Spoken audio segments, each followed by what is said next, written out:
Okay guys, we're going to get started.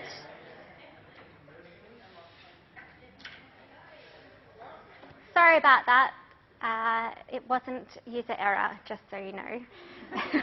It is basically never user error with these teaching PCs and their frustrating laptops. Microphones even, microphones. Okay, so I just wanted to talk to you quickly about what we're going to do tonight. And we're going to do a couple of things, actually. We're going to start off with a little bit of stuff that we didn't do at the end of last week.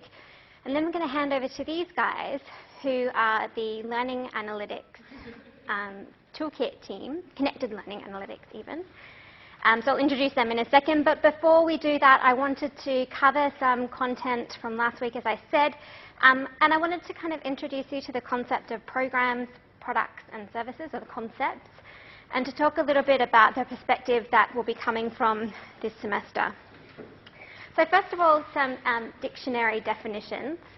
I think often people think we're talking about programming in a computer sense when we talk about programming in the context of libraries, but in fact it's something a little bit different.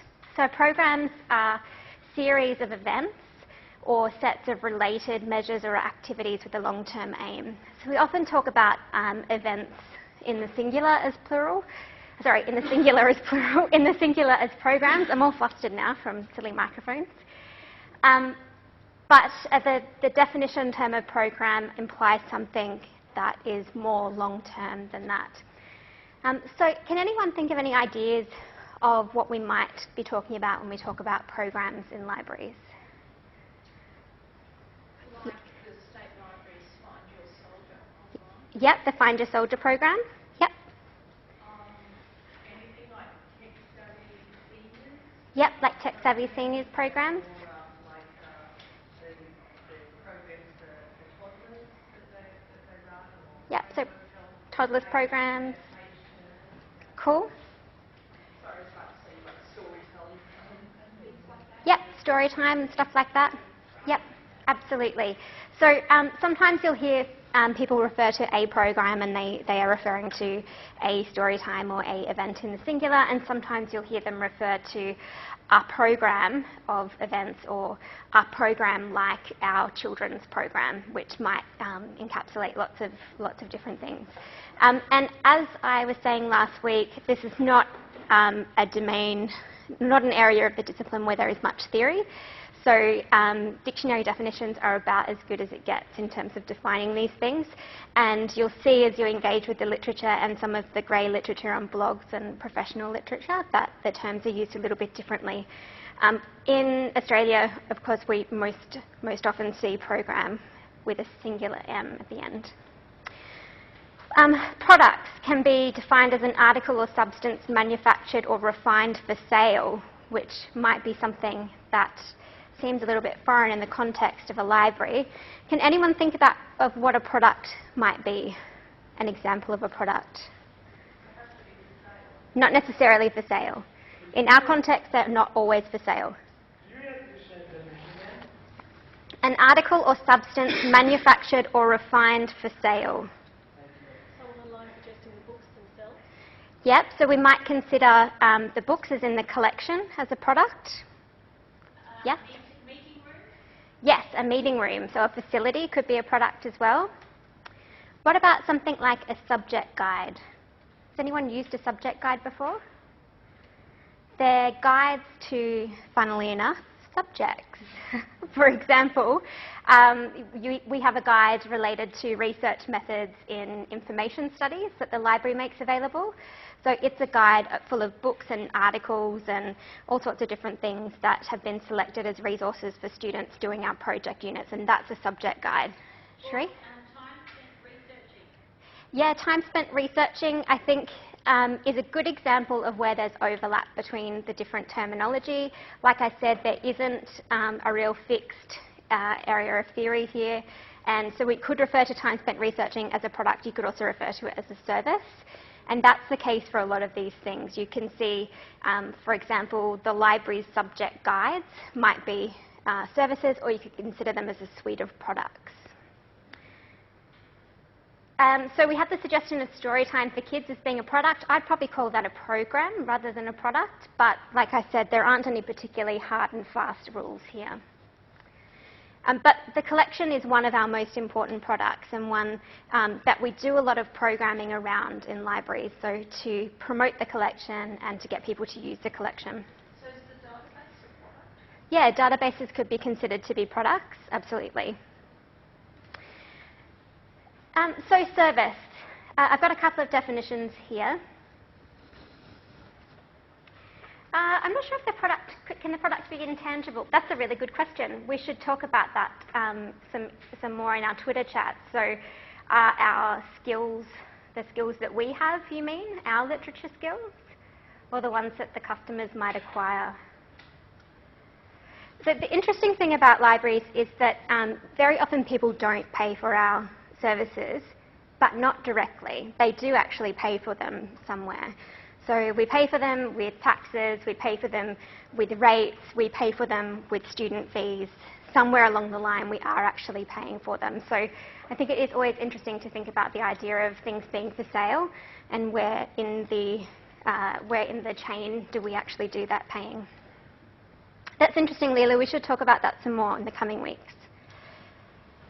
Okay, so service I've given two definitions. So first of all, the action or process of serving, so an act of assistance, giving someone assistance.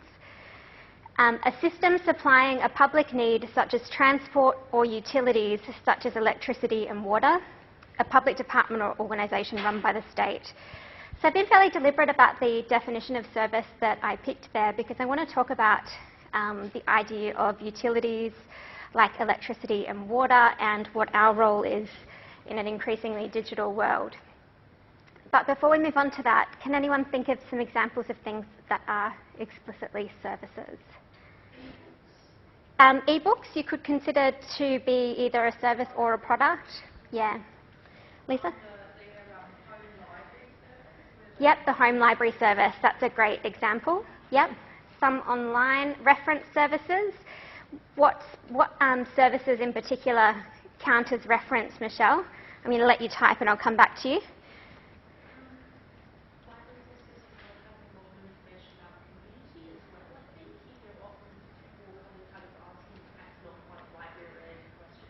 Yep. Yep, so we often provide community information services because we've become like a default hub for the community. Yep. On that subject, we've got some examples like the Brisbane City Council branch in the middle of town who actually work in conjunction with council. So they offer council bill paying services. Yes. Because, you know, they are a council building too, so they yep.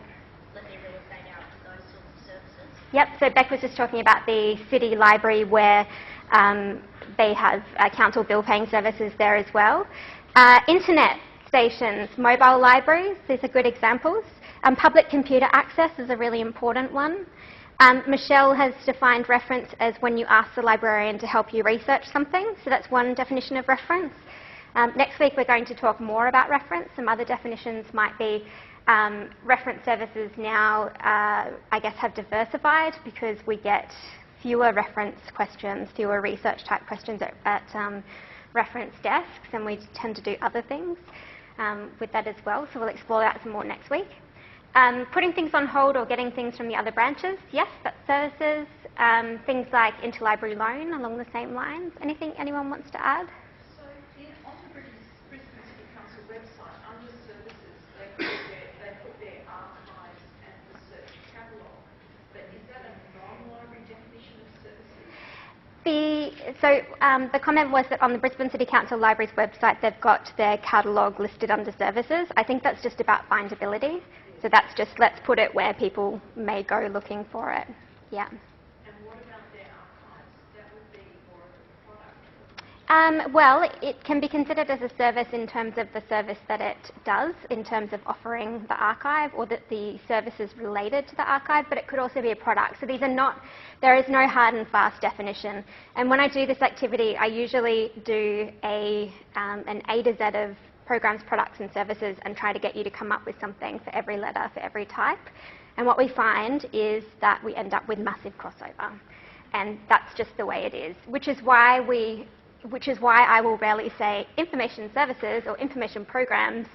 That's why I spend the whole semester going programs, products and services, until I never want to say the words ever again, because they are that kind of overlapped. It's not neat and tidy at all by any means. And different people would call them different things. So for the assessment, will we have to review a product, a program and a service? Yep.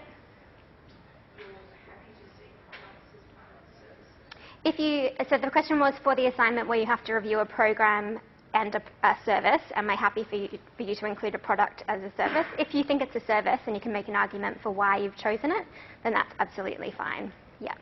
But I think there are some things that are distinctly services that aren't really products.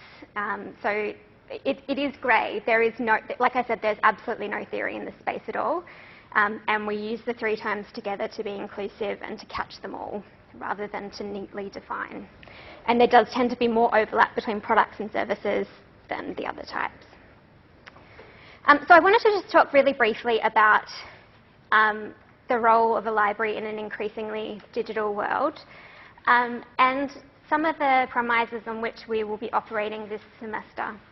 And one of those is around empowering people. So we have a mandate, and this is specifically from the Public Libraries guideline offered by ALIA, to do a whole range of things.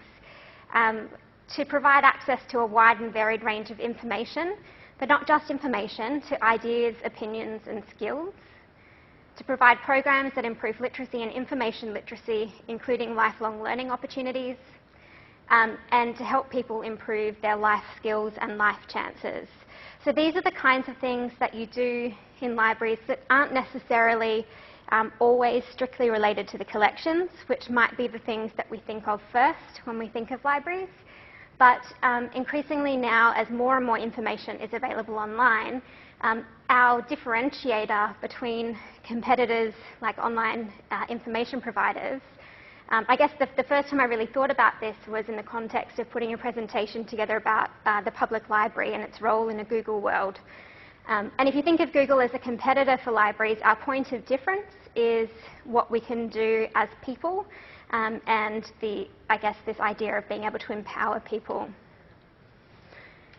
So the kinds of things that we do through programming, product delivery and service delivery is we empower people to create, share, find, consume, interpret and apply information. So it's not just about helping people find and access information. Our role is actually a lot more diverse than that now. Yes? Hey, what's that called on ALIA's website? It's the Policies, Standards and Guidelines, and it's the Statement on Public Library Services. Thank you. Oh, that'd be great. Thank you. Claire will stick it in there. If you could tweet and chat, that would be great. We empower people to harness the power of technology. So we help people to use technology, not just like things like public access computers, but I remember when I worked in public libraries, every January I would run classes on how to use your MP3 player, populated by everyone who'd been given an MP3 player for Christmas and didn't know how to use it. And so my demographic would be like 65 plus, and I'd sit there with them, and I was surreptitiously teaching them about the library's e-audio books, but also teaching them how to use their iPods. Yeah.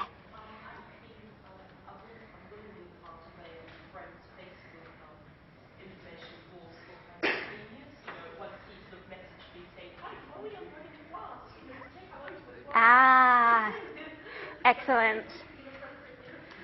So is that friend running that class for a public library? Yeah. Okay, cool. So that was a comment that someone's been unwittingly part of someone else's public library class on Facebook. Yeah, we used to run this program when I worked at Gold Coast City Council Library. The first time we did it, it was a techno expo. It ran for a day, and the first time we did it, we had something like 800, the equivalent of 800 people in seats through this program in a day. It was incredible. And some of the programs we ran were like set up a blog, get blogging. People wanted to learn how to use Facebook so they could connect with their grandkids. But they really just value the opportunity to sit and ask questions too. So in that job, I designed all the programming for the library service. So we had generic programs, a 3-week computer literacy course for seniors, and then programs that built on that. And we did lots and lots of things well beyond internet searching, which was a lot of fun. It was one of the most, I think, rewarding things I've ever done. So we empower people to be digitally included, which isn't just about providing access, and I'll talk about that in a second. We empower them to be lifelong learners. We empower them to be active participants in society and to improve their life chances. So I'm going to talk about Neelie Kroes for a moment. I think that's how you say her name. And I'll put some references up on the Blackboard site for you so you can watch a couple of videos, because she makes some quite empowering statements. She was what is the head of the European Commission called? Is it the Commissioner? Yeah. That was her job at the time. We're all very learned academics over here, sorry.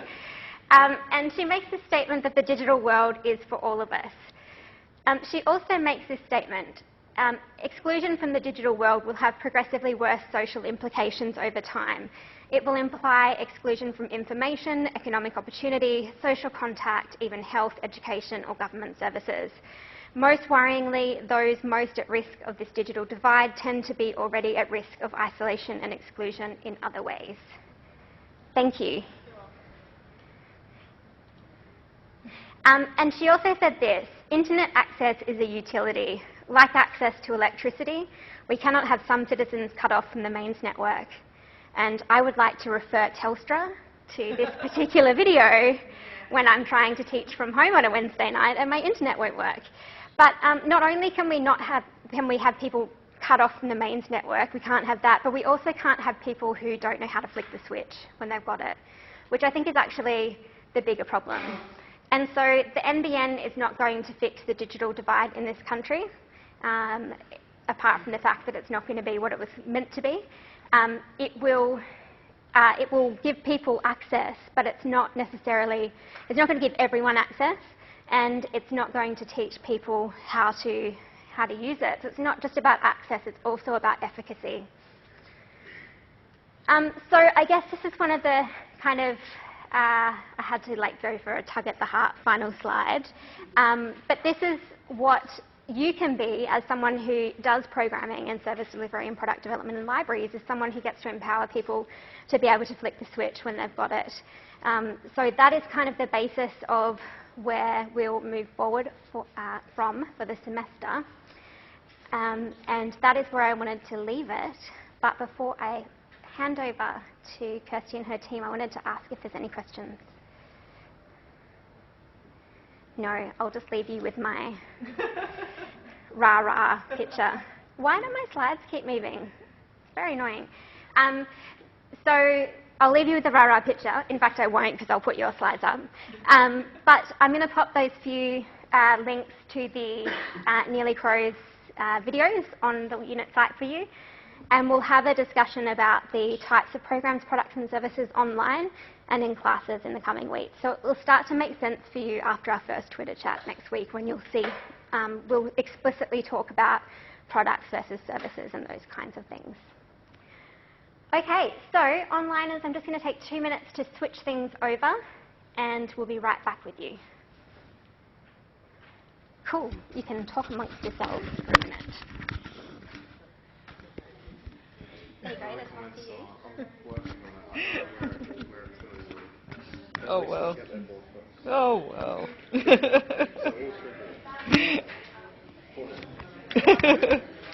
Oh. The sign-up's working. It's just data import's a little bit broken. Sign-up's working for me. We'll find out.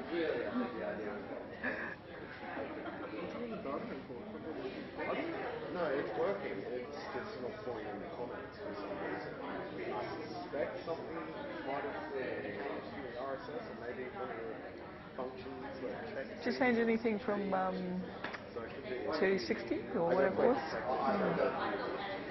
I remember it being a problem last time. It took a little bit to get it working with the comments, but I can't remember what we did. So grabs everything but the comments. Oh, I just broke it. tweak Are we getting to the theme? Getting Yeah. to the music. It's just getting all that Oh, post we've just got to tweet the hashtag, #IFN. Okay, good. Yeah. got something to do with either this. Can I open a website? Like if I want to open up the dashboard? Okay, so what I'll do is I'll open it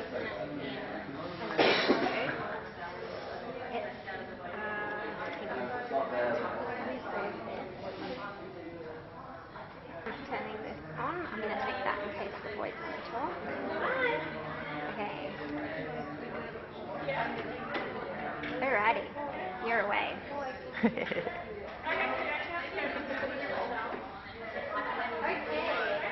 guys, we're going to get started.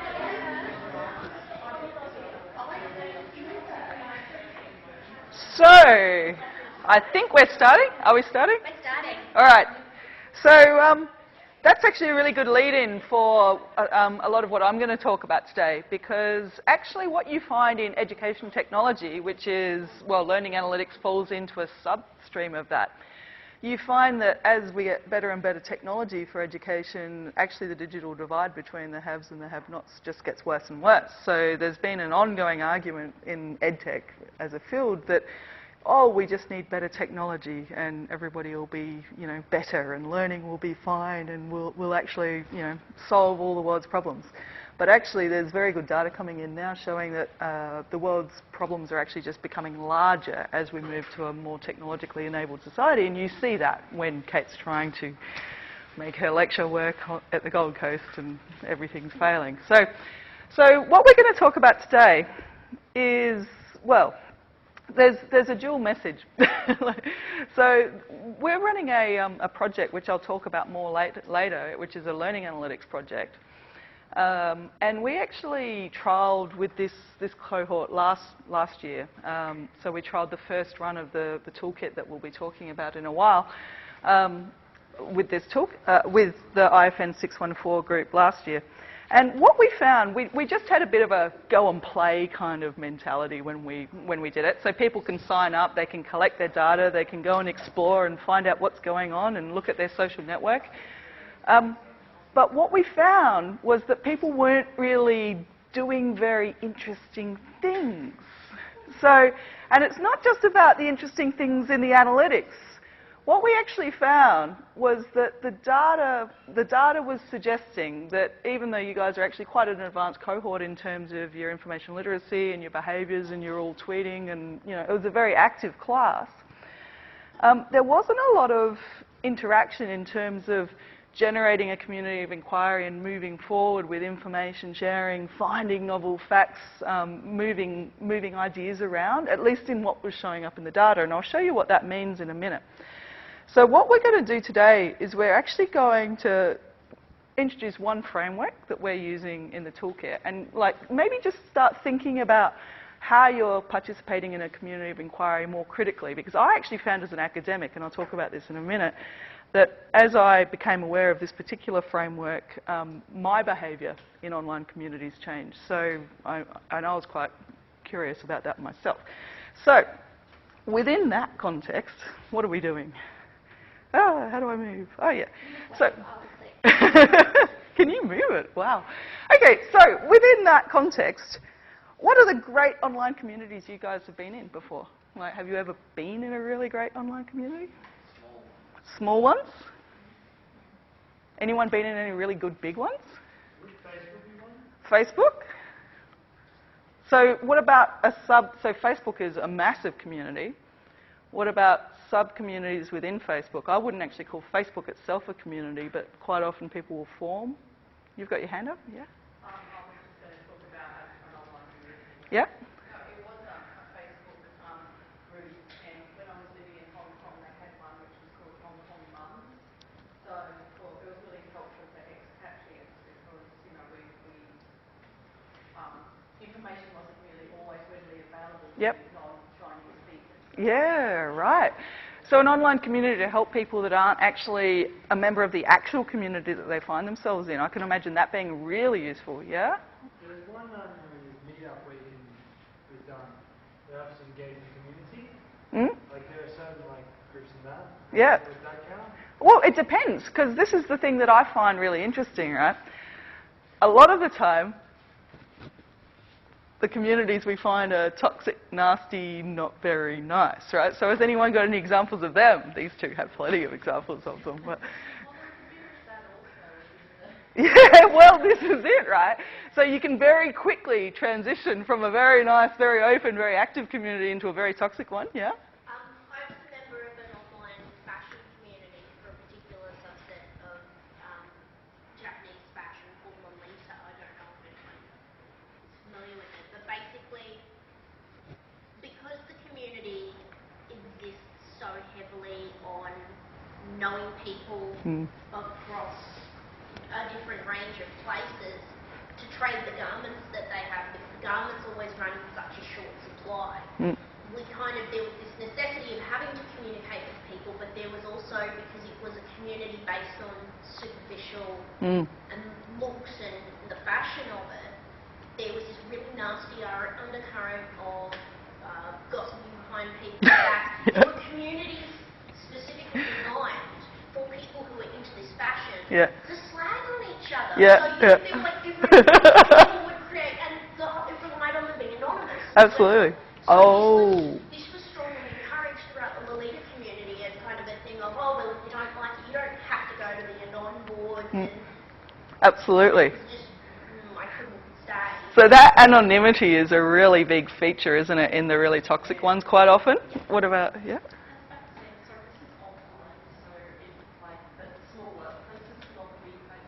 Yep, absolutely. And we don't even have to go online versus, like, I agree, like offline is, you can just as easily get some vicious, awesome, very nice communities.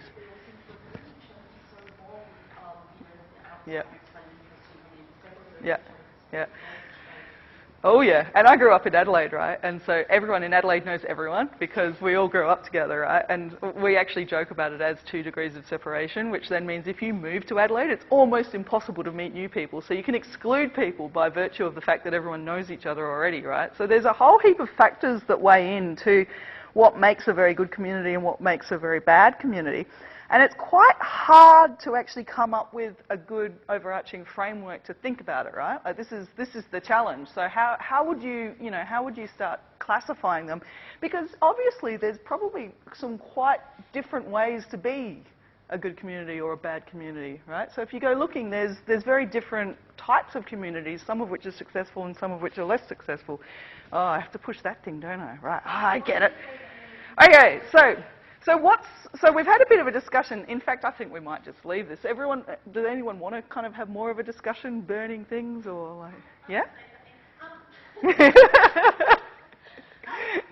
in a online quilting group very early on in the internet. You know, a long time ago, and it was one of those first internet groups. And there was only about 30 people in it, and it was so nice. And I have never found a group that was as nice since, because the next group I joined suddenly had 10,000 people.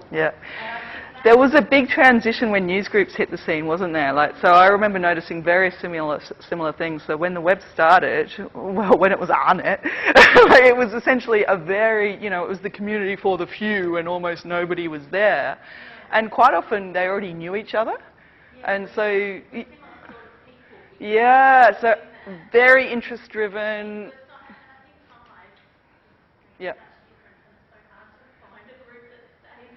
Yeah, so in a way that throughput coupled with the anonymity you can see is starting to drive some of the nasty, so if I think about the Twitter sphere, a lot of the nastiness that crops up there crops up because people can get away with just creating their own whatever account. Like what's his name? Oh yeah, well, there's been some great politics ones that I've been like, yeah, one more. Just wondering if it would be a good community or a nasty one. There was a group of guys and they were like, I actually found the group. But whenever there was a problem, like a lot of people talk about and backs about this and that and the other. And whenever if a group's too big, we used to like gather physically and actually discuss the matter, like a tribunal. So in a way, I think this is. Would that be a good community? I don't know. What do you think? Well, I'm not sure because rumors, people did talk and there was a bit of backstabbing here and there. But whenever serious. We actually go into like a fair trial. Yeah.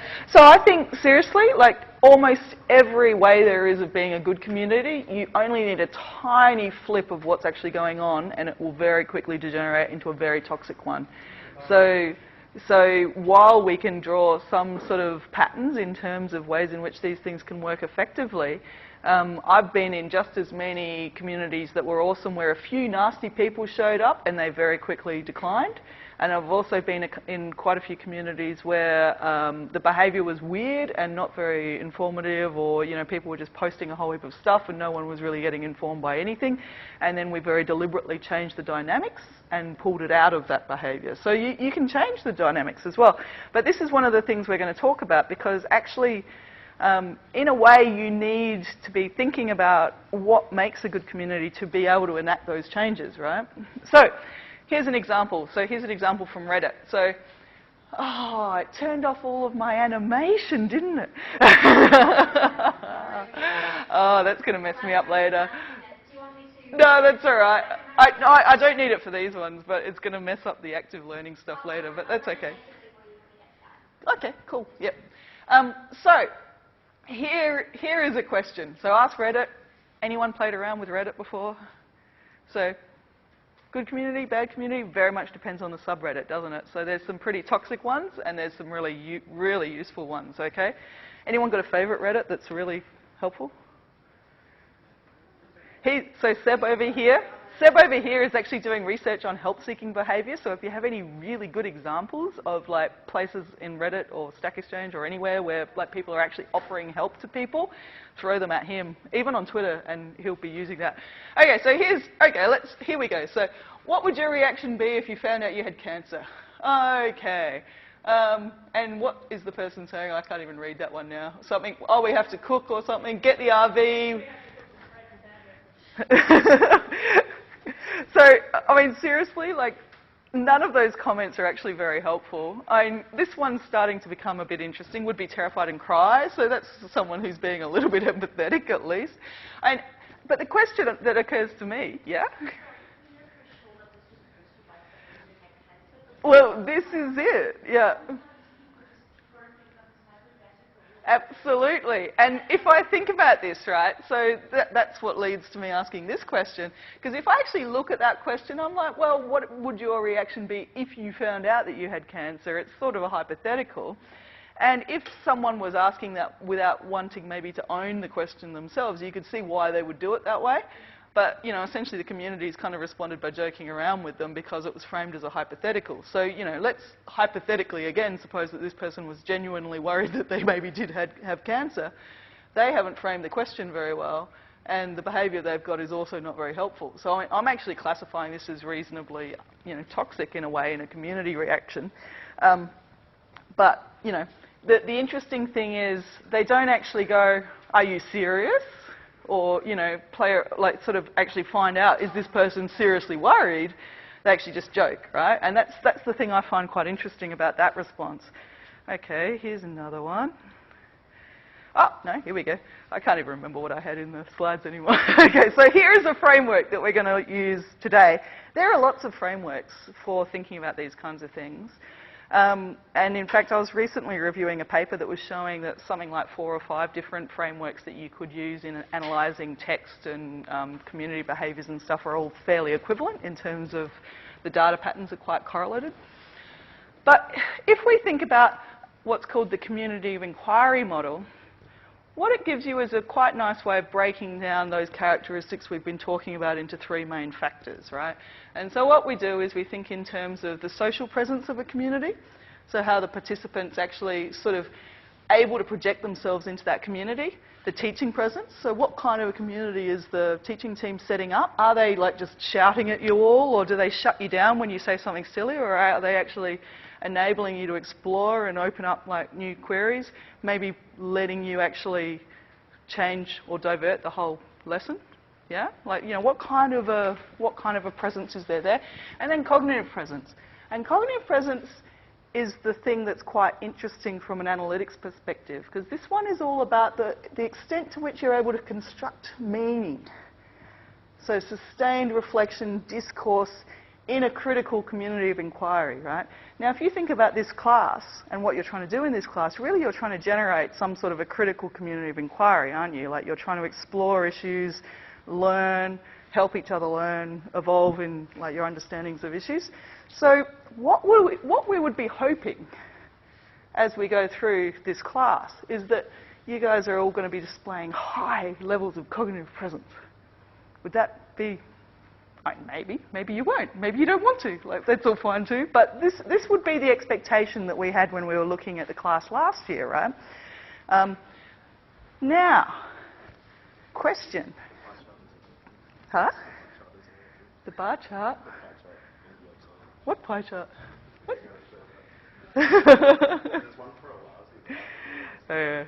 So, let's get a bit more serious about what cognitive presence is and what they do in this paper here, which you can't read because it's got a weird navigation bar. So essentially, this framework has been around for quite a long time, something like 15, 20 years, I think. Zach, do you know how long?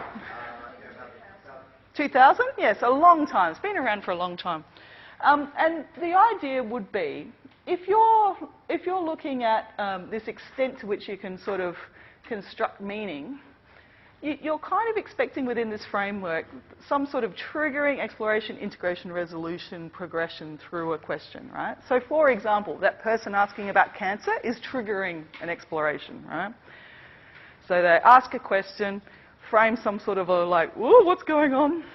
Then potentially what happens is the community explores it a bit. So they go, are you serious? Like, what do you mean? Like, you know, do you really actually, you know, are you worried you have cancer? Or, you know, something like that. And gradually these explorations resolve into some sort of integration of the issues, yeah?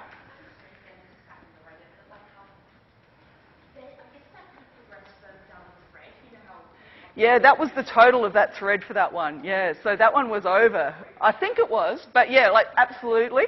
But I think, yeah, yeah, yeah, yeah, no, absolutely. But the thing I find quite interesting about this is normally what you'd see in a healthy sort of move through this is you'll get away from triggering very quickly. And actually what was going on in that thread was just a series of triggers the whole way down the page, really. Like, so people are being smartasses and just kind of responding. They're not really evolving or progressing the conversation at all. Now, if you think about the affordances of social media, some social media are much more liable to being used in that way than others.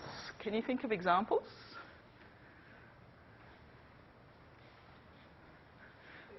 Twitter is a classic triggering kind of medium, isn't it? Yeah?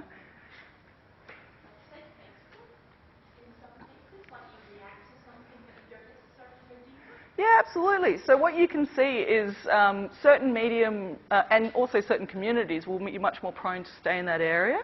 But if I think about the affordances of Twitter, it's almost impossible to really start getting into like in-depth integrations and resolutions and things about an issue, is it? Because you really just don't have enough characters to explore them, yeah?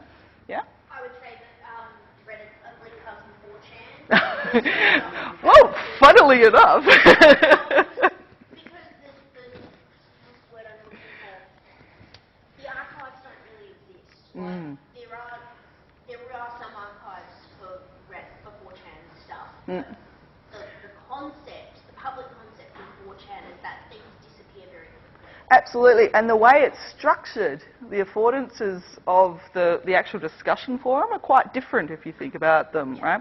So how, say, Google Plus versus Twitter versus Facebook, how they actually put all those posts together and what kind of sequence and how they're actually indented, how you can reply to them, actually has quite a profound effect, doesn't it, in terms of how people would respond. People pointed out Snapchat as being an interesting example, and Instagram. Absolutely. So Snapchat and Instagram, as far as I can see, are really just about triggering, aren't they, right? So actually, when we're thinking about it, what we really want to head towards is multiple media that integrate well together, yeah? Because different media actually give us different sort of behaviour patterns and affordances and things we can do well in them. So Twitter, for me, is an amazing source of information I wouldn't have seen.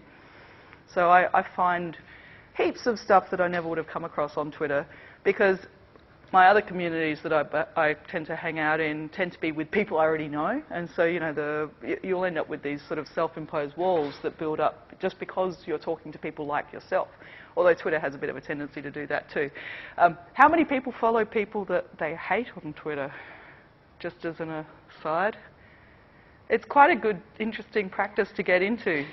So if you want to see how people are thinking who aren't like you, Twitter's a fantastic medium for that, yeah, because you don't even have to engage with them. You can just see what they're saying. George Christensen, classic example of someone that, you know. Donald Trump. Oh yeah. Yeah, how many of you are following like Donald Trump? There you go. Okay, so back to Reddit as an example. Here's another one. So can a programmer program a code that can program a random code by itself? So someone got drunk or wasted or something. Seb found this one and posted some random question on Reddit, which is a classic thing that you find Reddit doing all the time. And someone's like, "Welcome to AI." So yeah, fair enough. That's actually, and that, I mean, I would say that's a bit of an exploration, in a way. So essentially, someone's brought in a bit of new information, said, "Well, actually, you're really just talking about AI there." Someone else is like, "Oh yeah," I mean, you can just imagine. He's like a 14-year-old boy, isn't he? Like, this is how I'm looking at this person. Anyway, blah blah blah. Here's a bit more. So here's like, yes, it's theoretically possible. Like, so this is someone actually really taking them seriously, exploring, trying to actually, take the comment in its best light and do something with it, right? Rather than just kind of shutting them down. This person's like, oh, and so essentially what's going on is an exploration where they're actually even trying to work out what they mean by neutral in the comments. So this is actually quite interesting behaviour, right? So this is quite rich in terms of what's going on in the community. On the other hand, here's another one. What have we got here? There we go, okay. I was pretty careful about which 4chan community I brought up, obviously. Here's one about animals, okay, so, my 1-year-old male cat is getting fatter by the day while the sister cat is perfect weight-wise. Next week we're getting a third cat and we're concerned about the male cat getting even fatter. I mean, it's a weirdly framed question, whatever, about a very strange thing. And essentially these people are they're not really helping him out. There are a couple of questions here that are actually looking at exploration a little bit if I look at it. So here's someone going, is he sterile? Presumably a sterile cat is likely to get fatter than a non-sterilised cat. I don't actually know. Anyone? Yeah, you like cats? Well, I don't know the result of it. She's a sausage dog, and she might get a bit like stout. Oh, really? A stout sausage dog, that's like... just as long as her legs can touch the ground, she's all right? You know when you're too stout when you... Okay, did you neuter him? So there's a couple of people actually giving some sort of help there. But if you think about the affordance in terms of how 4chan goes, this all scrolls past so quickly in the end that, it probably just never got resolved. And so this poor little, the third cat probably got just as fat as the other cat. And who knows, like maybe they're both dying of a heart attack now.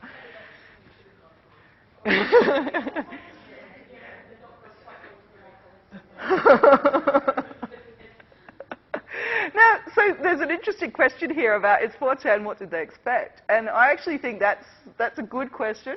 But the other side of that is, there are people who only really are quite new to communities and online communities and don't really know what the difference is between 4chan and stuff. Yeah, I mean, it would be helpful if somebody said that perhaps you could go onto this veterinary site. Yeah. So that provisioning of new links and the provisioning of extra information is classic example of exploration. Yeah. So exactly. So this is the thing I find quite interesting about this concept of cognitive presence. Even if you don't buy into it, which I don't actually buy into it all that well, it's a very nice framework for thinking about how potentially things could have been done better in an online community. So you don't even have to believe in it all that much, because what I was finding in a community I was hanging out with Kate last year, so this was an online community around the future of teaching and learning at QUT. This community actually started off as just overwhelming. There were a couple of people who just posted links every 3 minutes, and nobody could follow the links, and nobody would comment on them, and it was just full of stuff. But nobody learned anything in it because no one was actually able to follow up on the information. Yeah. So. Turned off notifications. But if you turn off notifications, you don't find out about it, and then you go and look at it, there's 20 new posts, and you're like, ah! So it can be quite intimidating to be a member of a community where that much stuff is happening as well, right? And this actually brings us back to what was going on in the community in this class last year, because we had, because Kate had set up the Twitter chats. The Twitter chats were actually pretty full on, right? So how do you actually then integrate and resolve and do interesting things within the context of something that's quite fast? There's lots and lots of messages being posted and lots of stuff going on. So this is an interesting challenge for you guys to start thinking about in the context of a chat, because these get used quite a lot in the professional practice of a few different communities I've hung out in. And I end up just muting them half the time because there's just too much stuff going on and I can't see anything. So are they, how can they be designed in such a way that they're more helpful experiences? Is actually quite an interesting question to me. I don't know if we've got good answers to that. So, thinking critically, what kind of a profile would you guys like to have that you're generating about your own behaviour? So if you think about whatever you're doing in this unit, what kind of a person would you like to be seen as? So would you like to be seen as the person who comes up with a whole heap of information? Like maybe you're a triggering, exploring kind of profile? Would you like to be seen as someone who solves people's issues? There's a few different kind of ways in which you could imagine trying to approach the generation of a profile in an online community of practice, isn't there? And what would they look like in this framework? Or what would they look like in other frameworks? We don't have to stick with this one. We kind of do because that's the one we've got implemented in our dashboard. But, if you come up with a good reason to implement another one, we'll just throw it at Zach and Seb and they'll have to do it. So Zach just spent all weekend working on trying to get stuff working. So how could we imagine us looking? So has anyone got any ideas about what you'd like that to look like? Has anyone actually approached this particular unit thinking about how they want to look in their online behaviour? So you've got blogging assignment, right? I did open up the QUT working in groups. Mm. And it started talking about this sort of stuff, but I didn't get through it because I was thinking about that. Yeah, so that concept of how you work in a group actually becomes very rich here, right? Because it's good in a group to have different behaviour profiles and different types of things coming in. So you don't want in a group everyone to just be triggering. It's useful to have some people that actually get some stuff done as well, isn't it, right? So, finding information is very useful, but sometimes you have to do something with it. Yeah? Everyone asks a question, if you explore the question, Mm. find out exactly what they're asking. Exactly. So that kind of weighing in, exploring, doing stuff with is actually potentially quite interesting. Oh, Neil thinks it's almost impossible to control your profile online. What do other people think about that here? I think it's actually very possible. So I actually approach different communities with very different behaviour patterns because I'm trying to control my profile online. So there's certain communities that are very professional for me, and so I'm very careful about not just slagging people up, and then there's the other ones where I'll just lay into them, right? Yeah? I think the behaviour of certain communities depends on the social norms that the community or society has actually created. I knew, with my mates from high school, I talked using the names, the vernacular they did. Let's say I was talking with, say, the Parliament, I would use more professional. Absolutely. Now, the problem that we have with modern social media, though, is, and this goes back to what Neil, I think, is maybe saying, is that quite often our presence can bleed across different communities too, yeah? So it can leak, which is why we need to be careful. That's actually Yeah?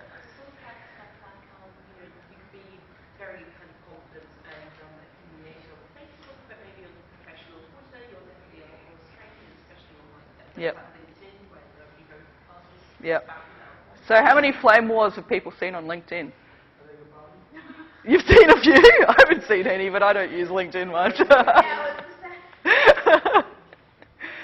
So what kind of flavour ones did you see on LinkedIn? Like, what was going on?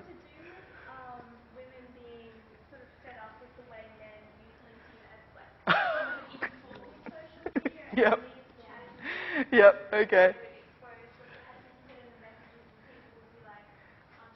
Yeah, yeah, yeah, yeah. Yeah, no, because LinkedIn actually changed its security settings a couple of years ago, and it became much harder to actually get information about people using the API. So it used to be you could just download a whole heap of information off of LinkedIn, which is why all those networks grew.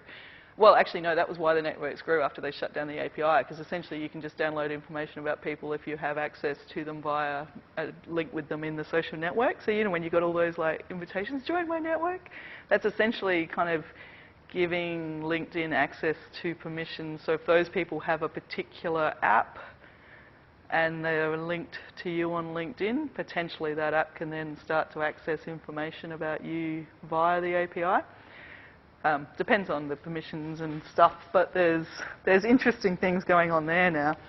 Okay. So we had from the online community, we had one person who wanted to be a leader, Ah. one who wanted to be seen as a leader, one who wanted to be seen as a supporter or an encourager, and one who wanted to be seen as a contributor. Okay, this is interesting. So we're getting fragmentation in terms of how people want to look, which is good. I quite like that, because it means we're going to end up with some quite rich behaviour patterns.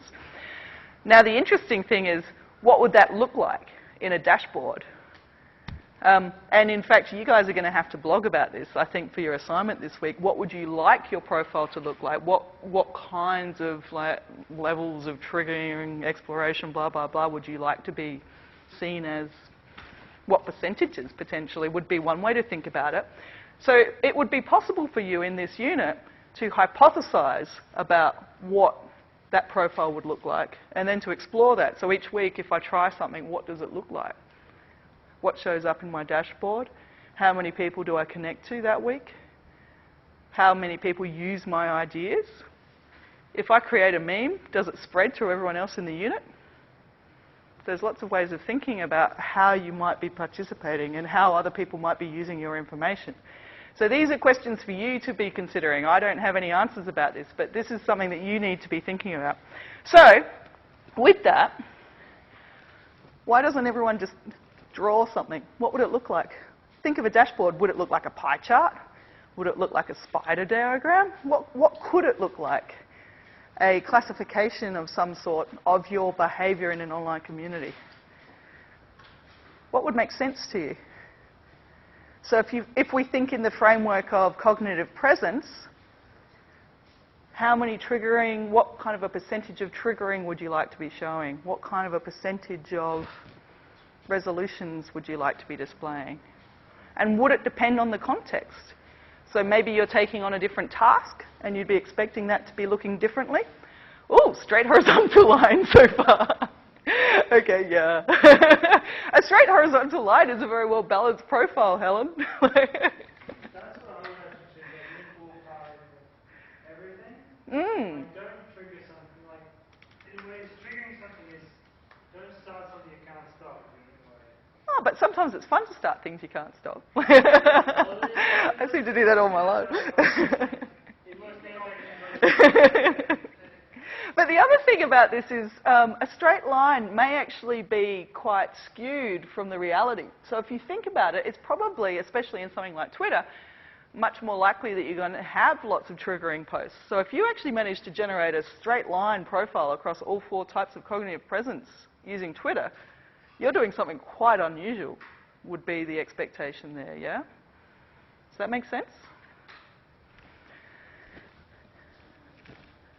But this is why we need to think critically about this, because this is all about how we'd be generating our online profile. So, for example, we have a dashboard which actually does a bit of this. It starts to visualize, in this case, cognitive presence for a community. So this is actually for a class, for a trial that we were running last semester. This is an instructor-facing dashboard.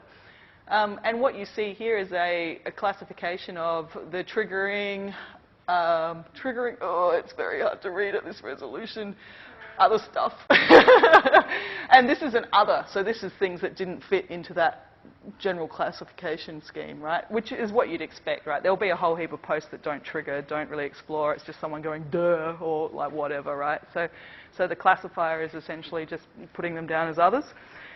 So that's interesting. So we can actually start to think about how this might look and potentially to explore our behaviour in the community using reports. At the moment, the reports that we have are quite primitive, but I'd be very interested in changing them according to ideas that people come up with. So come up with good ideas. So the question becomes, how did we actually do that, right? Has anyone thought about this? What were we doing when we were looking at those posts and classifying them? We were essentially doing qualitative analysis, yeah? Yeah? Yeah. So that kind of categorization behaviour, that's really intensive. Yeah? Has anyone had to do that by hand? It's an awful job. It's really awful. That's all I can say about it. Poor Seb and Zach both have to do quite a bit of it. They're going to have to do lots more of it because we need training data for everything. So. Some of them want to be cataloguers, so maybe we might even set you guys a task to classify your. Oh, we are going to set them a class. So the question becomes, how did we do that in a dashboard? And the thing is, you can actually use machine learning to build a classifier which would automate the detection of something like cognitive presence. It's actually pretty easy to do. It's pretty hard to get it really, really accurate. But this is actually the best practice paper, so it was just recently published earlier this year. Notice Zach and me are co-authors, so we know about this shit apparently now. There you go. So essentially, what this does is you collect a training data set where someone has gone through and hand-coded all of the data. And then what you do is you use an algorithm to essentially find features in the text that share patterns with the features in the ones that have already been hand-coded. And you classify messages as falling into one of those 5 categories. Now, what kind of features are indicative of things like cognitive presence according to machine learning? So these are the features that the algorithm has found useful in doing that. And what you actually see is there's 205 features in total. There's a lot of features, and this is in the text. Yeah? And the thing is actually only getting about 70% accuracy at the moment. And that's best practice. Okay, so this is, while I say you can do it, it's, still a reasonably challenging thing to do. In favour of the approach, if you get 2 humans to try and classify something like cognitive presence, how accurate do you think they're likely to be in terms of their inter-rater reliability, it's called? How much do you think they'll agree with each other? Well, you can train it so that you become less subjective. So you can get quite good at doing it, and normally what you'll do if you're doing it well is you'll sit down next to each other and you'll kind of have a bit of a training period where you burn it in essentially until you get to the point where you have pretty good agreement. If you do that, so that data set that we trained off of has very high accuracy. It's up around 99% or something, I think Dragon said. Very, very unusual to have that kind of accuracy. Normally it's sitting more around 70% to 80% for human coders for different constructs you might be coding for. So yeah, it's quite a tour de force trying to get that data set up and running. So this has things like linguistic sort of word count features. So there's different words that are associated with different behaviours. Latent semantic analysis. So these are sort of a whole heap of other, don't even go into it. Discussion context features was Zach's contribution while he was doing honours. So there's a whole heap of stuff that is maybe indicative of cognitive presence in terms of online behaviour. Okay. So you might want to start thinking about what might be indicative of different phases of cognitive presence. Can anyone think of any things that might be helpful in classifying? Question marks, very good indicator. What would question marks be indicative of? Triggering. So if someone's asking a question and they don't have a question mark, it's less likely that they're actually asking a question, yeah? What else could you have?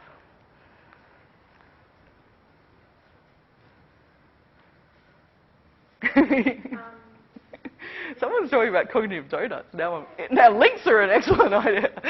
So if someone's bringing in new information, so if they're exploring an issue, absolutely a link would be a good example.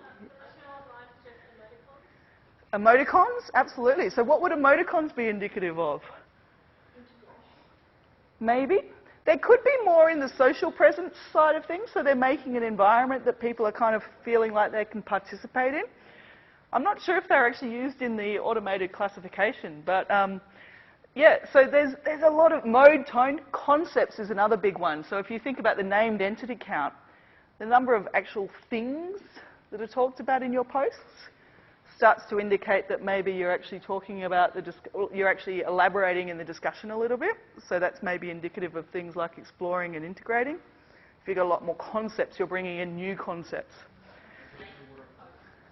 Length of post, absolutely.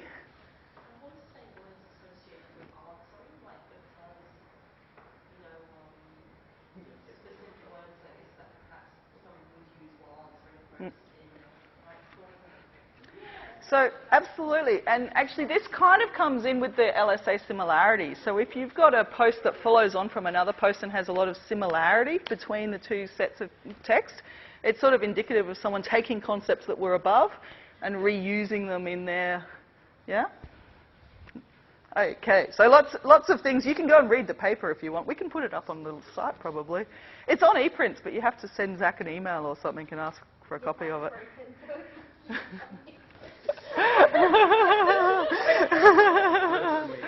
Now, the question becomes, so that's a data set that was trained using a Canadian cohort. They were using Moodle with distance learning mode in a computer science class. So that classifier was trained in a very specific context. How likely do you think it is that it's going to work if we use it on you guys? Are you guys sounding like a computer science class using Moodle in Canada? Ooh, now we're at the iffy stage of things. How will this information be received by another cohort? Well, so how accurate would the classifier be? So what you do when you're using this particular approach in machine learning is you train up on a given data set and then you test on another data set, yeah? Now they're training and testing on the same data set to get that kind of accuracy. If we train up on their data set, which is the only one we know that's been hand-coded, and then we test on a data set that was generated by you guys, do you think it'll be just as accurate? I'd say no. Yeah, and in fact we know not. Yes? I was even thinking about this as you were talking earlier, and I could be completely on the wrong track. You've performed similar classifying activities in last year's information programs. Even if you've got a currently existing classifier system from last year's class, I don't even think you could take that classifier and lay it directly over the top of us. Like, it could be a lot closer than Canon Moodle. Yep. You're still going to have to run a whole new... And therein lies the rub of using machine learning, yeah? So if you're using machine learning and you've gathered your data set using one particular cohort or one particular sort of scenario, there's actually not enough data sets around that you can even check and find out how transferable these concepts are. But actually, there's real problems in terms of the context-specific nature of the data sets. So back to remembering things like social presence and toxic communities, you could have a classifier that was trained on a particular cohort that was playing around really nicely. They were all behaving really well.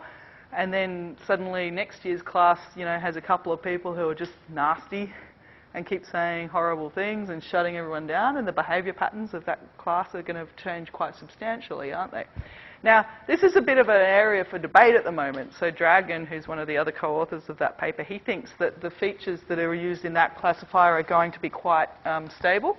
I think, I'm a bit more cynical about that, okay? So we don't know. We don't know the answer. So this is interesting, right? So what do we do? What do we do? That's one of the problems that we have when we're doing learning analytics on students. The contextuality of learning data really shuts down a lot of the tools that work when you're trying to do things like sell books or recommend movies, which is another area where machine learning is very, very successful. So, yeah. Now, so that brings us to learning analytics. So we've sort of kind of gone a bit of a strange way around. But I've been talking about collecting data and collecting learning data. Presumably we have a way of doing this, hopefully. Has anyone played around with any kind of analytics tool before? Anyone think of any examples? Yes, Google Analytics is a classic example, yeah? I'm probably the only one geeky enough to be running that. No, lots of people do now. Anyone? Neil suggested Netflix. Ah, Netflix has plenty of analytics, doesn't it? Yeah? Anything? Yep. Has anyone seen, you can check out like your posts on Twitter now? Like, so when you put a tweet in, it gives you that little bar chart option. You can go and see how many people looked at it and how many people opened it, and a lot of it's very self-aggrandizing when I think about a lot of the analytics people make available for people. Okay, so there's analytics increasingly pervading our lives from everywhere, right? And so it actually, whether or not I think we can do it well in the learning context, we're obligated to teach students about the kind of analytics that is going to be applied to them as they go on in their life.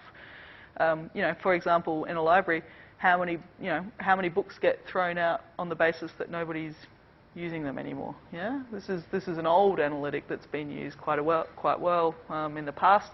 Performance metrics, KPIs. How many of you have KPIs in your kind of work environment? We have a whole heap of new ones coming in at QUT, and I think they're going to do very nasty things, but that's just me. Okay, so, but I know about analytics, that's how I know that. So this is a project that's funded by the Office of Learning and Teaching. Well, it was before it ceased to exist. I don't know who it's funded by anymore. I think it's the Australian government. And it's got lots of people from all over the place. Some quite big analytics people. And that raises the question of, well, what is learning analytics? So we've been talking about lots of different types of analytics. Learning analytics is really about data for learners. Okay, so data to try and enable people to learn better. And it's really about sort of, quite often people will talk about optimizing learning in the environment in which it occurs. Optimizing learning. It's like, ugh, it makes me feel all kind of creeped out, hey. I don't really know if you can optimize learning, but I think you can do it a lot better than we're currently doing it. But this brings back that problem with context, right? So what works well for some people may not work well for other people. So how do we pull that in? Huh? Different techniques of studying, or some people will learn really well when they're sitting in the bath. Other people, I don't know. There's probably plenty of people sitting at home in their pajamas quite happy right now. You guys came here. There's also some people, there's lots and lots of different ways of learning the same information or the same skills. Some people really like learning in a very active context, so they like doing things. Other people really like to actually learn, read things before, get the theory working before they go off and try things. And SOLAR is the Society for Learning Analytics Research, so you can go and join a society if you're really interested. Now, the grant is called Beyond the LMS, or Learning Analytics Beyond the LMS is one of the sub-things. So what's an LMS? Anyone want to tell me? Hopefully you guys all know. I asked this last semester and nobody knew. Well, in the context of libraries, it's library management. Oh, it's true. It becomes problematic. I was actually looking that up recently and discovered that. I thought, I'd better remember that for Kate's class, and I forgot. It has another name or another meaning in the university sector or in the learning sector. Anyone want to guess? Learning management. Oh, yeah, he's right. He gets a prize. So it's a learning management system, okay? So for example, if I look at QUT, we use this kind of thing, and it looks kind of ugly. Ooh, learning metric system, that's cool. So LMS stands for many things, it turns out. So back to the affordances concept. Why aren't you guys using learning management systems in this course? Anyone got any ideas?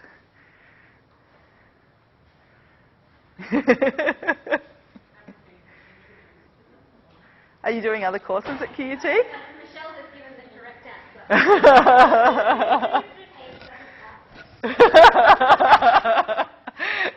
Kate is right. So you're all doing other units, presumably, at QUT. Everyone else using Blackboard? So Kate's a bit of an exception, right? Why do you think she hates Blackboard? Yeah, it's kind of terrible if you've been using it for anything. Have you got any classes where they've turned on discussion forums in Blackboard?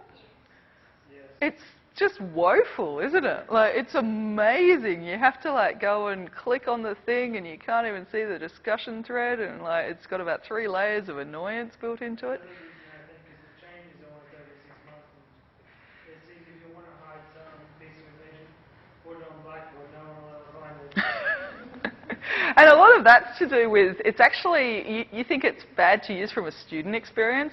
From the lecturer's experience, like in terms of designing the information and putting it all there, it's awful. So if you want to move files, you have to select every single file individually and move them one by one. You can't even like just select them all and move them all into a folder. So if you choose to restructure your class and you've got a lot of content up there, you could spend hours just moving stuff around. It's that bad in the back end.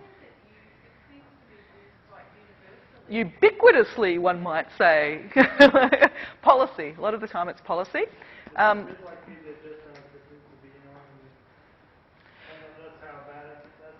Because it said moving everything, it's like they created Blackboard just to make things harder. Well, what actually happened with Blackboard, and you can see this here, so I'll show you on the next slide. But what actually happened with Blackboard was it's essentially an amalgam of a whole heap of different old learning management systems. Oh, yes, I have got it. So essentially, there's a lot of learning management systems on the market, but this is by time. So if you look here, this is Blackboard. It's just gobbling them all up as time goes on. And so this actually goes to explain a lot about the functionality of Blackboard and why it's such a mishmash, because essentially what they've done is incorporate, they've gained extra functionality by just eating up other learning management systems. So that means in your back-end data structures and your functionalities and stuff, there's all these things that aren't the same. And so it's just a nightmare, like the actual whole software is just a nightmare. But what you see here is sort of this, so WebCT was a very popular one in Australia when I was at uni, and Blackboard, they were kind of the 2 contenders when I was a student. And then, you know, WebCT got merged into Blackboard, and now the whole Australian sector is all using essentially the same thing. Actually, they're not anymore, because some universities are starting to use Canvas. UniSA uses Moodle, I think. So there's a few options, like a few universities starting to ditch the old ones. QUT had a trial with Desire to Learn last year, I think it was. So there's a few different things starting to emerge on the market. But back to why. The reason why you actually kind of tend to mandate this in terms of the policy settings is it's a lot easier for students to find information if it's always in the same place, right? So if you've just got the LMS, you can just kind of log on. Students tend to like that quite often. It goes back to what we were saying about different people like different things. Some students just want a nice experience. Some students just want to get in, get their information, get out. So different people have very different sort of preferences in terms of these things.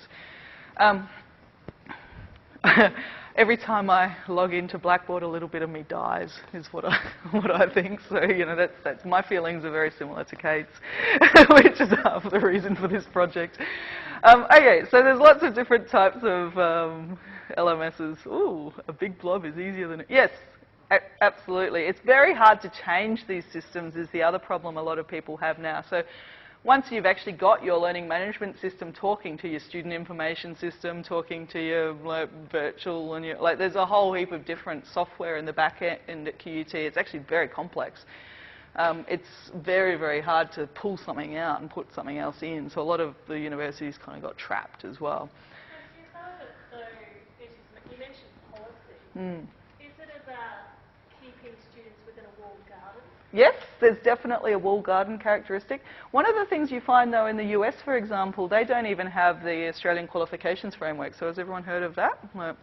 So this is essentially a set of levels that you must have. So there's sort of these expectations about what you've learned as you go through a university degree. So if you're doing an undergrad degree, it's what, AQF 7, Masters AQF 8, I guess, 9. I can never remember which one's which. So there's these sort of levels of knowledge that you're expected to have learned. The US doesn't even have that. So if you're at one university in the US and you change to a different university, you normally have to just start your degree again. So there's no transferability before you've gotten your award. Yeah, no, it's pretty full on. So what you have in the US is a whole heap of flexibility. You can teach whatever you like. You don't have to use the LMS. Like, you know, there'd be a riot in the US if you tried to actually force all your staff to use the learning management system. But Australia and most other places have gone a quite different route where it's, you know, kind of important that students be able to move, for example, without having to restart their degree, especially when you're starting to pay more and more for your degrees. So yeah, it's a big complex kind of,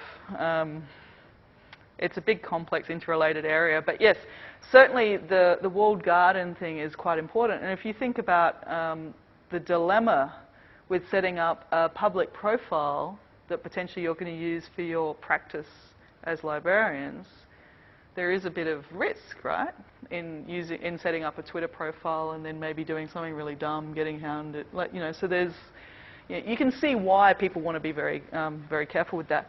On the whole, what you find these days, though, is universities are much more amenable to things being a bit more open, but schools are just getting more and more restricted because people are more and more worried about the little children going off and finding bad people on the web and all of that.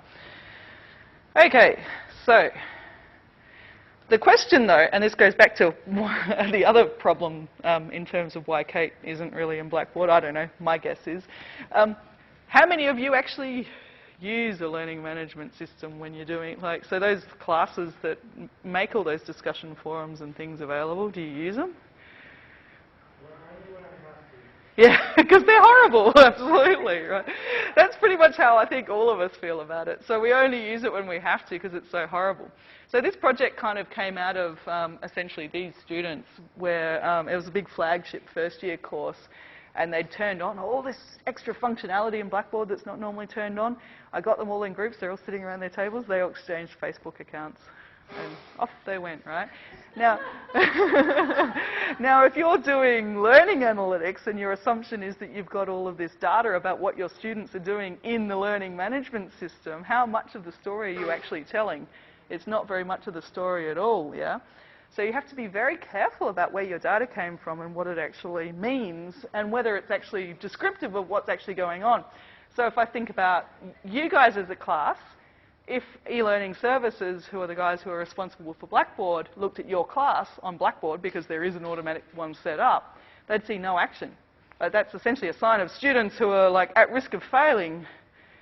Anyone been rung up and told you're at risk of failing? Do they do that with Postgrad? I don't think so. They do it with Postgrad, so Okay, so back to this community of inquiry framework. And if you think about it, like the reason why students aren't in Blackboard is because the social presence is terrible. Like it's just a really hard place to be. And there's an expectation that these students will come to you rather than you going out and reaching them. Okay. So, yeah. So Blackboard, not very conducive to social presence, but lots of social media environments are. And we've sort of seen that as we've been going through the discussion, yeah? Everyone vaguely convinced that Kate's like doing a good thing here, or are you all ready to like demand a Blackboard site? Oh, that's lucky. Okay, so given that Kate is not teaching in Blackboard, and given also that most of our students aren't actually doing a lot of their learning in Blackboard, so has anyone heard of the 70-20-10 rule? So that's sort of about where your bulk of, it's a real rule of thumb, dumb rule, but essentially it's sort of saying that 10% of the learning people do is formal learning, like this kind of stuff. 20% they do in sort of on the, oh, I can't even remember, on the job kind of training, and the rest of it is like they're learning everywhere, yeah? So people just continue to learn in many different environments and situations. If somebody knows what it actually stands, 80-20 business shit, yeah, I know. So it's very much a bit of a dumb rule of thumb rule. Now, given that people are learning everywhere, how can we actually help them to understand what they're doing and to start seeing some of those patterns about their behaviour and their participation in learning? How can we actually, back to what Kate was saying earlier, empower people to actually get better at learning or get better at interacting in online communities?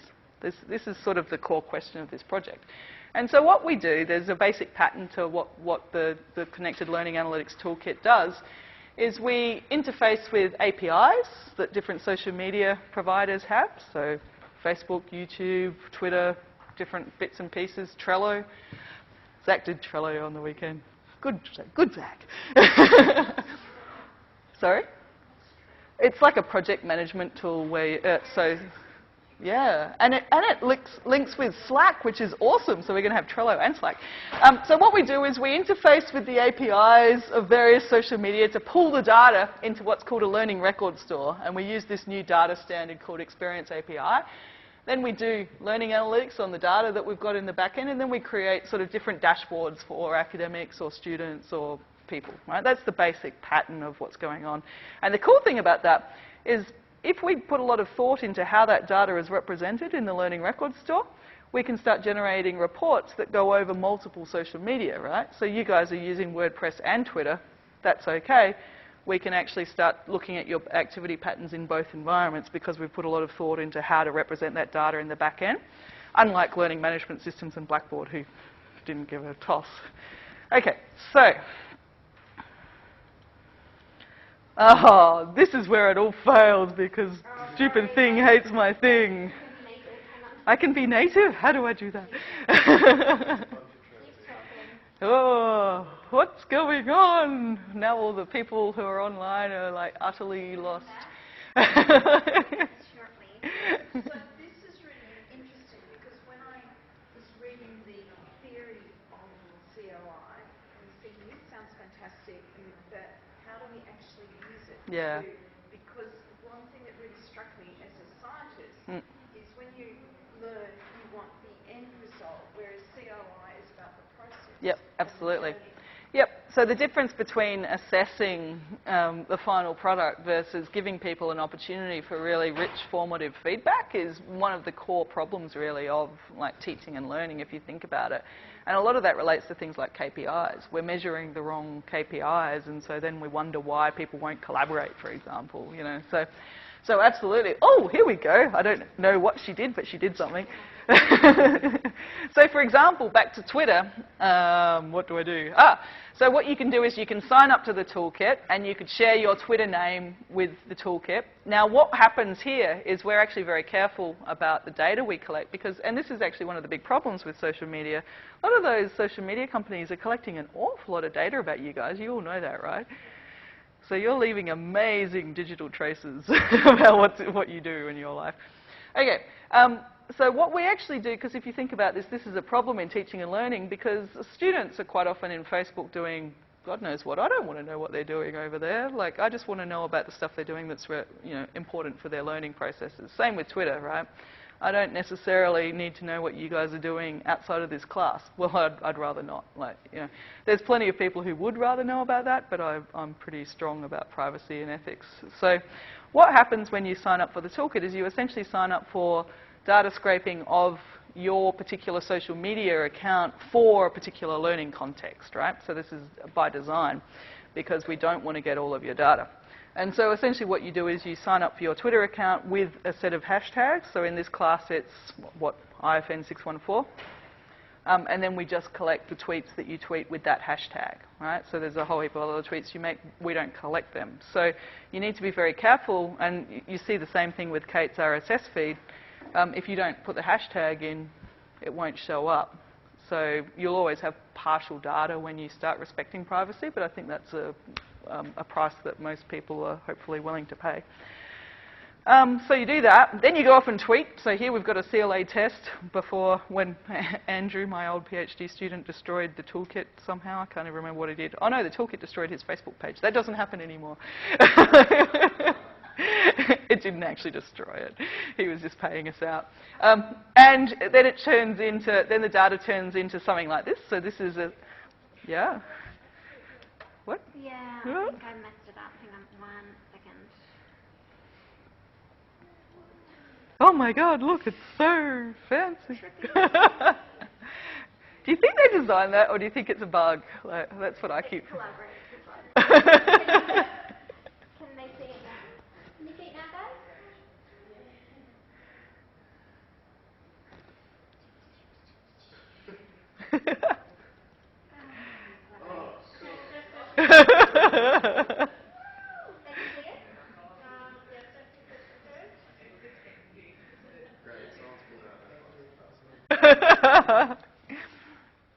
So then the data gets turned into what's called an experience API statement. So here's the kind of thing the data looks like. And then we build some sort of a dashboard or report. So here's another way you could imagine visualizing cognitive presence. So here's a spider diagram, and you've got 3 different profiles, right? So here's someone who's doing lots and lots of exploring, bit of integration, not much triggering. What kind of person is that? Yeah? So what would that mean when you look at the data? Yeah, so this is a problem solver, kind of someone who's really helping people out in the community, not really finding much information, but really responding quite richly by the looks of it to people if they're providing new links. Here's someone who's doing a lot of triggering and a lot of just gas bagging and a little bit of integrating, but they're not really moving into that resolution phase, yeah? I don't know why I put them down there. I can't remember. I made this diagram years ago. Well, Zach made it. I can't remember. Someone made it. So you can imagine these different profiles being indicative of different behaviour, which would be a rich thing for you guys to be blogging about when you're talking about what kind of social media profile you want to generate, just as an example. Yes. And so the data format is Experience API. If you want to find out more about it, you can go and read about it. It's essentially a sort of a fairly new data format or data standard that was released to update what's called SCORM, which is sort of an old data standard for learning management systems you might have heard of. And essentially it was built with this expectation that learning happens everywhere, so it's a very, very flexible data format. But we won't talk about that more. If you want to go and find out more, go and check out the web pages. So we would like you to try it. And here's where everything falls into a heap, or is it all working? Oh, Zach's got it working. Okay, so you don't have to sign up. All of the assessment that we've set up for this unit, well, that Kate set up for this unit, is set up such that if you don't sign up for the toolkit, you can still look at data traces and look at things and think about your behaviour in communities and stuff. But we're hoping that if you sign up, you'll actually see richer information that will help you to actually understand your own behaviour and think about what's going on. So essentially, it's a way of facilitating. No. So what you will find, no, and this is back to the KPIs stuff, right? What you will find is it links to your assessment via things like the blogs. So you'll need to be able to blog about how I would like my participation in the community to look, and then you'll have to look at whether or not you think it looked like that, yeah? So what we're doing is we're designing assessments where the process is revealed by the toolkit, but then there's a final product which you can essentially, generate without actually having. I can't even remember what the assessment was. I've got so many different guest lectures I'm giving this week that I'm confused. So if you would like to sign up, what link do you have to follow? Zach will give. Zach will. Oh, perfect. Is it? I don't know. Do you have something about the toolkit on the Link 2 blog? I'm sure you did. I posted a test toolkit blog. Well, put the link in the test toolkit blog. So Zach will put the link to it in the test toolkit blog, but there will also be another. We'll post an actual link somewhere. But if you do sign up, you will be able to see things like this, which you can't see because Collaborate has made things ugly. So what you can do is you can look at things like your activity patterns over time. So how much tweeting versus blogging versus commenting did I do? You can look at things like the social network of people who commented on my blogs, or how many comments did I make on other people's blogs, which you can then filter to time frames. So you can actually start exploring how many people actually looked at things I'd done in a given time period, for example, and you can see what the social network looks like as a result of that. You can also look at, well, if there was a link between you and somebody else, what led to that link in terms of the community. So there's quite a rich social network analysis capability in the dashboard. What's he doing? There's also, and we'd be very interested in hearing about things that you'd like to have. So a very nice thing potentially that you could be blogging about in one of your assignments would be something around, why oh why doesn't the toolkit tell me about this stuff? I would be highly interested in hearing about that if it fit within your assignment quotient parameters in some way. Because this is essentially a project, so this is a research project, and things will be breaking, and things will be changing, and things will be evolving as you go, which is why none of it's actually directly linked to your assessment. Now, one more thing, back to that cognitive presence problem, and that problem with machine learning and training data sets.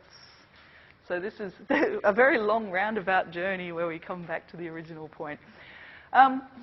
We've implemented something that no one's ever done before, and we're really curious to try it out. And we think you guys would be a really nice cohort to try this on because you like cataloging, apparently. Kate says you like cataloging. I don't know. Oh, wow, weird people. Anyway, so what we do, what we've done in this paradigm is we've sort of set up a thing where students can train the classifier while the classifier is training the student, which is why we're calling it active learning squared, because the idea is that you're actively learning and the machine learning algorithm is active. It's a bit of a geeky joke, but it doesn't really matter. I'll hang my head in shame now. But the idea is active learning paradigm is something like this, like the student posts, reflects, and gradually gets better at thinking about how they're participating in a community profile. What you can imagine, though, is the posts get classified and the student learns how their posts are classified, and that affects essentially their behaviour. That would be another way of doing it. But there's not much room for reflection there. So this is sort of the Netflix model or the Amazon model, where it kind of just tells you what you are, doesn't give you much chance to intervene in it or correct the classifications. So for example, if I spend a night looking for books for my father on Amazon, what do you think it does to me after that? Hey, Kirsty, you want these books on whatever it is that Dad's into, right? Which is not me, yeah? So it doesn't give me a chance to jump in and say no. I'm about the best, whoa, what happened? About the best that can happen there is, about the best that can happen there is essentially you can tell it, no, this classification wasn't helpful. So they've actually started doing a little bit, but they haven't actually started letting you change things. Oh, what's going on? Crazy things are going on. Next one. Oh, no, now it's gone back to the, yeah. That was the final one with the thing. Oh, sorry, okay. That's all right. No, it's okay. I think, oh, no. Oh, don't you love it? Don't you love it? Can you work without your animation? I can work without it, but what I won't have... Oh, yeah, no, go forward. I'll work without it. So what you can do... So we've lost the thingo, so I'll stop telling you about it. But essentially what you can do in the dashboard is you can log into an option... Well, you can log into your dashboard, and there'll be an option to... would you like to classify your community of inquiry classifications? So there'll be an option to actually go off and look at your community of inquiry classifications once we get things working, which are a little bit broken. Everything kind of broke just recently. It always breaks just before we roll out for students because, yeah, that's software development. Can I just clarify, guys, if you want to participate in this trial, you sign up for the CLA toolkit, which is separate from the unit site. So it's a separate dashboard to your WordPress dashboard. It just pulls the data from the unit site and the data from Twitter when you tweet with the hashtag for the unit, which is #IFN614. So Helen, it's a separate dashboard. And also, just to clarify, I will need to give you some information to help you get your blog username before you sign up. Otherwise, you guys will get a bunch of help calls. So, once you click on that, would you like to classify your community, well, would you like to view your community of inquiry classifications, you end up seeing a dashboard like this, which essentially gives you the text of a post and gets you to actually reclassify the thing if you think the machine got it wrong. And so one of the things so what you'll see here is this is a post that Kate made. This is what it looks like in context. So this is what it looks like in the blog. It was classified as triggering. And what we see here is someone's highlighting the features that they think are indicative of actually being exploration or some other type of thing. And so one of the things we're really interested in seeing, because this classifier is going to perform really poorly, it's not even the best state-of-the-art classifier, so you shouldn't believe it at all. You can maybe believe it a little bit, yeah. But what you can do is you can actually start training that classifier so that it's very specific for this particular cohort. And in doing that, you'll be learning much more about cognitive presence and community of inquiry because you'll be reflecting upon your actual comments and your posts and your reflections, right? So this is actually a paradigm that we think is very, potentially going to be very powerful in a machine learning context, because instead of just using the machine to tell students what they are, you're using the machine as scaffolding to get them thinking more deeply about their own behaviour.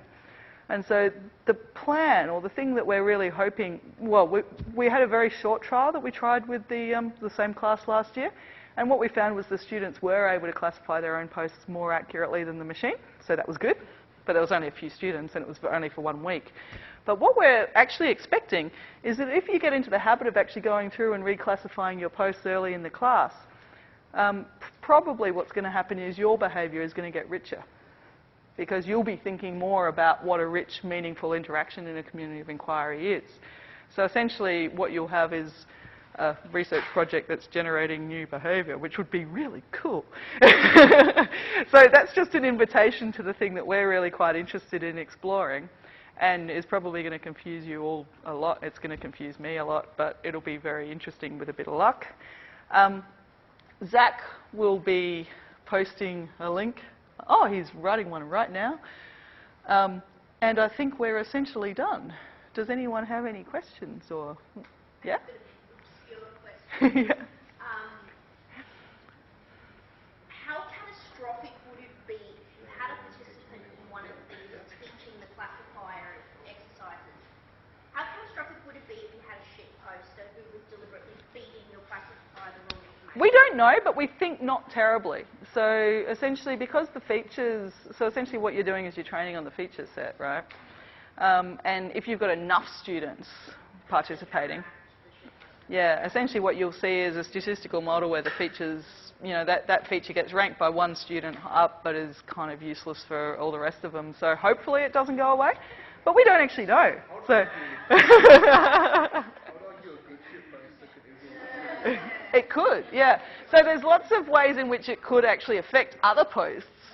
So, you know, potentially, so this can get quite complex, which is why we don't really want to try it with, you know, a whole heap of undergrads really early in. So the idea is to actually really try and get the paradigm quite rich and working really well, just to see if it can work in principle before we actually then go out and roll it out more widely. But the problem at the moment, so Ernst & Young, has everyone heard of Ernst & Young? They're currently remaking the student experience at QT. Has anyone participated in any of their workshops? You know how they keep talking about how 500 students were surveyed for that stuff? I have never met one of those students. Apparently there were 200 staff members surveyed for it too, but I've got no idea who they were either. So yeah, anyway. I'm very, very cynical about that thing. So essentially they're proposing that we're going to be able to personalise the student experience because they've got all these profiles and we're going to push notifications out to them and tell them what to do and all of this. And I'm kind of does anyone remember the paperclip? I'm thinking about the paperclip. So the paperclip was really a very poor attempt at machine learning in the early stages. You know, where it, so annoying. Exactly. They are the two words that occur most frequently with the paperclip, right? So you know, those kinds of push notifications can be horrible if they're done badly. And you also run the risk with things like this of actually trapping students into particular profiles or behaviour patterns where you're no, this student will do, you know. So what we're trying to do, yeah, well, you are obviously an integrator and therefore you really want to read about this stuff about how to trigger a conversation, and actually it was just the thing didn't classify you very well at all. That's quite possible in the current context, right? So how do you move the conversation away from that classification and recommend some sort of paradigm into something much richer where these kinds of algorithms are actually helping people think more deeply about their behaviour patterns, that's very interesting to me. But not many people are doing that. So this is a chance to actually really change the dialogue in learning analytics. And you guys are all invited to participate. So there you go. Okay, I think that's it. And right on time by the looks of it. Excellent. Just in time for that red light to be infuriatingly flashing. Oh, flashy, flashy. Any other questions or anyone like? Cool. Okay. Kate, do you want to do stuff? Yeah, so any questions from anyone online before we wrap up? Oh wait, my mic's not working. There you go. Any questions from anyone online before we wrap up? No. Okay, so I'll just let you know what's happening next week, guys. So it's different show next week. Next week we've got our first Twitter chat, which is 6 p.m. on Monday night, 6 till 7 p.m. You're all going to be like, I can't write enough characters. But this is something I'll be really interested to hear about too, is your thoughts on how Twitter chats work and whether they're still useful or valuable if they don't do that kind of integrating, resolving kind of stuff. So it'll be interesting to see what you think. Yeah. Yeah, that's right. Oh, that's a good point. Claire just pointed out there's an OzLib chat tomorrow night. OzLib chat. So if you just, the hashtag is OzLib, OZ, is it AUS? AUSLIBCHAT. Claire will tweet it. Yeah, so it's run by ALIA's New Generation Advisory Committee. Yep. Sorry, it's run by ALIA's New Generation Advisory Committee. I think it's probably about 9 o'clock tomorrow night, but I will confirm and tweet the details so that you can lurk on that and just observe what a Twitter chat looks like. Yeah, so good idea to have a look if you've never seen a Twitter chat before next week. Guys, sorry, these microphones are super sensitive, sorry.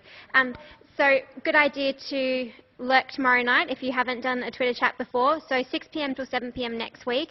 Please don't forget to sign up for a Twitter chat champion week by the end of the week, because I start randomly assigning after Sunday, and you may just get randomly assigned with next Monday. So hot tip, sign up if you don't want to do it next week. Otherwise, we'll see you all online during that Twitter chat next week, and we'll be around the site during the week if you've got any questions or comments about anything. Your first critical reflection task is due this weekend, Sunday night, 11:59 p.m, reflecting on the stuff that we've talked about tonight and that's in the learning materials.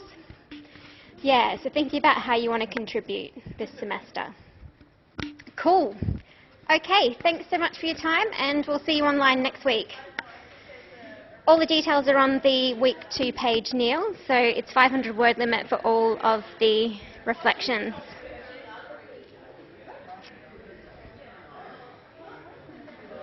Okay, guys. Good night.